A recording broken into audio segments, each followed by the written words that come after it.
Beautiful St. George Island's one of those spots, chock full of new faces and fancy stilt houses.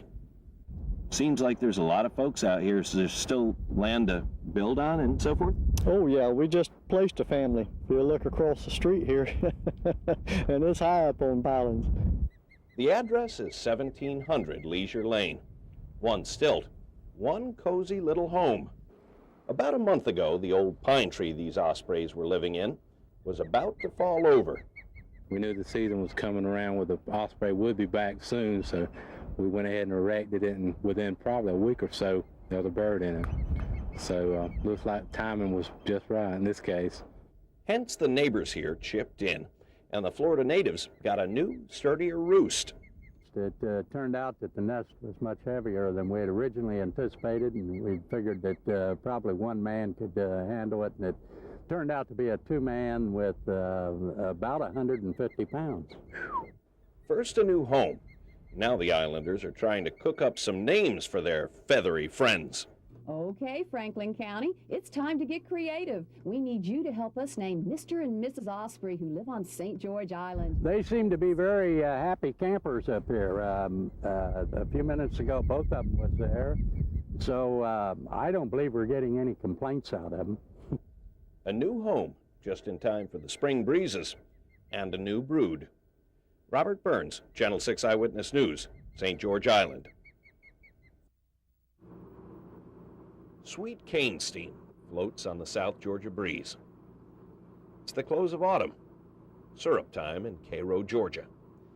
And one more year, Pi Harrison tends his separator. There aren't many like him anymore. World War II come along and they got rid of it. And then years along, everybody got out of it just about. I'm the only one left, I reckon, in this vicinity, ain't it? Right round through here, the only one I know of. Yeah. Skimming and stirring. Old friends lend a hand. The mill, milking juice from husk. Sugary cane water strained till it meets heat. A constant coal fire instantly vaporizes the excess water. The fire burns at almost 400 degrees. It goes under that temperature, it's got to be pure. I don't know no germs that could live under it. Do you? The process creates molten confection. Lois Harrison's hands cradle the superheated mason jars, just as they have for the last 44 years. I like to help him. That ain't no joke, because that's all I've ever known. And we work together, and where he goes, I generally go there too. Each amber bottle gets a label. Cairo, Georgia. Synonymous with syrup. But outside Pi Harrison's syrup shed, a dying art.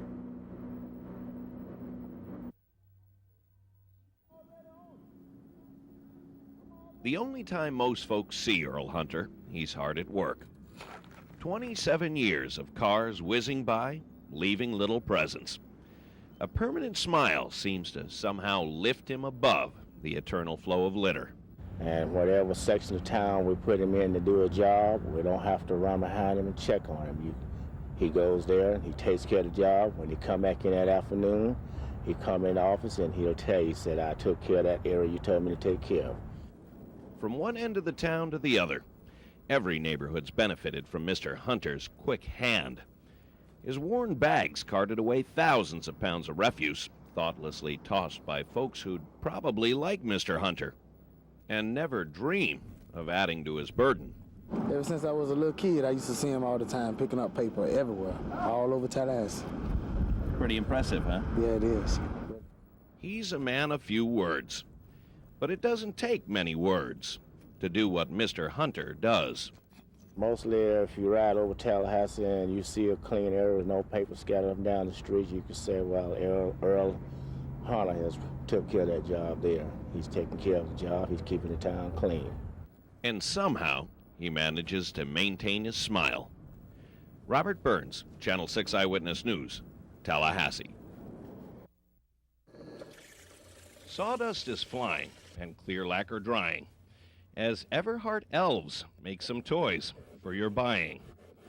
It's the time of the season for Everhart shopping, each Everhart hand adding ribbons and topping. Every special teenager takes exceptional pains to perfect every gift, be it rocker or train. Each elf has faced drawbacks, great victories, and tests. Concentration is focused. Mumbled numbers attest. 3, and I stick with one thing, then we have to switch to another. Henry Ford-like production teaches teamwork and pride. Every toy gets attention before its sleigh ride. The teachers as well take great joy in the project, because the making of toys is not the main object. Everybody is very unique, and you just try to challenge them, and you try to, bring out the best in the student, and so that they can, achieve and feel very good about themselves. So as Christmas lights blink and credit bills climb, and the spirit of Christmas starts to decline, just remember these elves and their smiles and their grins, and you'll soon remember the season you're in. About the fish we have over here. Now that wild, Just too beautiful for words. So Donald Gavin sings. That's called a freshwater eelgrass. They call him Big D, and for more than a decade, he's sung of Wakulla. It's water and wildlife. Now we'll get over the deep water once we get out over that big blue spring. Tourists sit enwrapped while Big D guides the boat over submarine forests and canyons, some plunging to depths exceeding 100 feet. Each turn of the wheel reveals a new wonder. Each sing-song verse, a new chapter. Now back at that time, this spring out here was just a little small creek. And up in the creek of the cave of that spring, they found a whole lot of bones of that mastodon. Big D follows in the footsteps of other Gavins, uncles and cousins, climaxing the tour with an age-old ritual, the calling of Henry, the jumping fish. Come on, let's jump this pole. All right down there, son. I see you trying to make up your mind down there. Come on, jump it. Hey, y'all. All right down there. Overall, we try to get the message to the public in a very entertaining and relaxing way. So some folks might say you're a very lucky man. Would you agree with them? Well, yeah, I agree. I agree, definitely. Big D sings from his heart. Robert Burns, Channel 6 Eyewitness News, Wakulla Springs. From Wakulla Springs to 1. All those fish have made me hungry. Robert Burns, Channel 6 Eyewitness News, Wakulla Springs. Jump, Henry. Steinhatchee, Florida. A pleasant little town, but not necessarily the sort of place you'd expect to receive a message from above. But that's what it kind of looks like. It seems Pastor Tom Shields' little church houses a remarkable nativity scene. The likeness of Mary just wouldn't come out right. This is a painting of Mary that artist in our church was painting, and she wasn't satisfied with the face, so she took turpentine and washed the face completely clear and went outside, looked back in the window. When she came in, she saw this face on there that she had not painted. And upon close examination, she found it was just a grain of the wood that somehow miraculously had made a beautiful face of a young lady. Gift of faith or imagination. The wood's grain is uncanny. At this point, human hand could do little to enhance. Are you or your artist planning on painting over this rendition of Mary's face? Oh, no way. We told her not to touch that at all, and she agreed she would not touch that face. Some folks who have the faith might consider it a miracle, and others might consider it just a freak of nature. What are you considering it? Well, it's probably just a freak of nature, but I think God is going to use that to speak to us. He has already. It's been a blessing to a lot of people who've been coming by here for days now looking at that. So I think it'll continue to be that throughout the Christmas season. In the last 2 days, more than 100 folks have been by to visit. Robert Burns reporting for the Good Morning Show. Robert Tyson's a working man. Has been for more than 2 decades. And I have missed 11 days out of the 22 years. Pretty good for a man who works with his hands. His hands and little else. Robert Tyson lost his sight 30 years ago. It could be awful tough that time, but there's an instinct we got to have. You have to overcome it, and we have to keep on looking up and keep on going. Tyson's fingers spin about 12 dozen brooms a day. It's helped support his wife and 2 kids, and they've returned the favor. My hat goes off to my wife. She makes my life much easier for me. I know when I get the morning, she has everything laid out, and that makes a working man life more easier. Tyson's wife is also blind. Empty handles wait for their marriage with straw. Before day's end, the whisks will be ready. I am blessed now. See, I come up the hard way. These are my best days right here. A good broom's made to last. That's the way Robert Tyson makes them. Robert Burns, Channel 6 Eyewitness News, Bainbridge, Georgia.